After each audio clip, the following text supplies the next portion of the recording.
माझ्याकडे 60 एकर शेती आहे आणि माझ्या आजूबाजूला 5 एकर 3 एकर 2 एकर असे शेतकरी आहेत. मी जेव्हा बघितलं सगळे शेतकरी दुःखात, बी घ्यायला पैसे नाही, खत टाकायला पैसे नाही, 3-4 एकरामध्ये बैलजोडी ठेवू शकत नाही, नांगर नाही. मी त्या सगळ्या शेतकऱ्यांना एकत्रित केलं आणि यावर्षी पहिल्यांदा 60 एकर जमीन एक जास्तीची मी त्यांना म्हटलं की मी तुम्हाला बी देतो, खत देतो, शेती पण सगळी सांभाळतो आणि तुम्हाला याच्यातून तुम्हाला जेवढा मुनाफा तो देतो.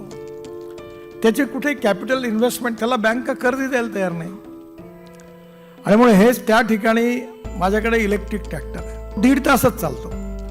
तर मी माझ्या माणसाला दिलं, तू एक काम कर, डिझेल एवढा खर्च होतो, या लोकांची शेती नांगरायची आहे, तू सकाळी 5 वाजता ट्रॅक्टर सुरू कर, 7:30ला संपेल, पुन्हा 3.5 तास चार्ज कर, पुन्हा 1.5 तास चालव, पुन्हा रात्री चालव. म्हणजे यांची नांगरटीचा खर्च जवळपास नाहीच्या बरोबर होईल. आणि सगळं ड्रोननी स्प्रेइंग करून दे, नॅनो युरिया आणि नॅनो मिश्रखत वापर आणि बी पण आपण देऊ, खत पण आपण देऊ, त्याला फक्त काम करायला सांग. आणि मला विश्वास आहे की याच्यात नक्की यश मिळेल. माझ्याकडे एका एकरात 14.5 क्विंटल तुरी झाल्या ऑर्गॅनिक.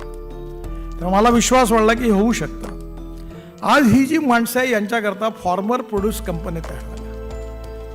आता ती एक कॉपरेटिव्हचाच नवीन कन्सेप्ट आहे आणि त्याच्या माध्यमातून सगळे इक्विपमेंट शेतकऱ्यांनी विकत घेतले आणि आता 100-150 एकर शेतकरीवाले ते वापरतात.